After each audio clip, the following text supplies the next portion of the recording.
Jeg tror, det som jeg faldt for, da jeg så Madskulde, var, at den umiddelbart så meget appellerende ud i sit formsprog, men den samtidig også var lidt skæv.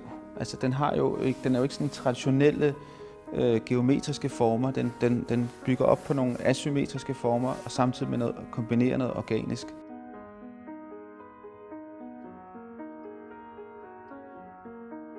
Så den har sit helt eget selvstændige formsprog, og det synes jeg var utroligt tiltalende ved stolen. Og på den måde var den også meget ny i sin form. Gam Fratesi er et italiensk-dansk designerpar, som både lever sammen privat. Enrico Fratesi kommer fra Italien, og Stine Gam kommer fra Danmark, og de er uddannet i henholdsvis Danmark og Italien. Det, der er interessant ved dem, nye danske og italienske designstjerner, den nyeste generation, er, at de ligesom fusionerer det italienske og det danske med hinanden. Og det er to meget forskellige traditioner. Den ene tradition bygger på det italienske på noget, der er meget legende og skulpturelt, kunstnerisk.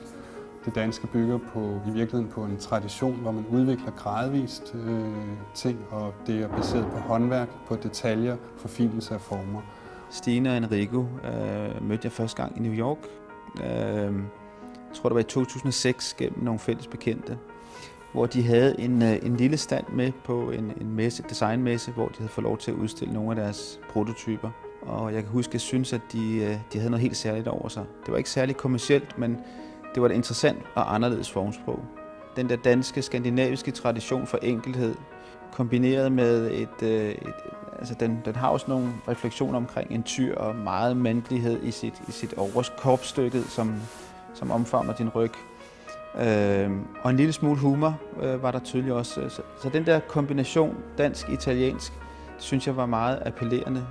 Det var nogle fantastiske synergier, man havde fået frem, det bedste i begge designtraditioner. Det, der er nytænkende ved det her, er i virkeligheden, at man viderefører en tradition, man tænker den på en helt ny måde, man vender det på hovedet.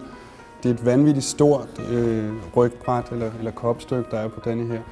Næsten overdrevet stort, men det har man sådan set tidligere hos Wienermann. Han var også en meget, meget dristig mand.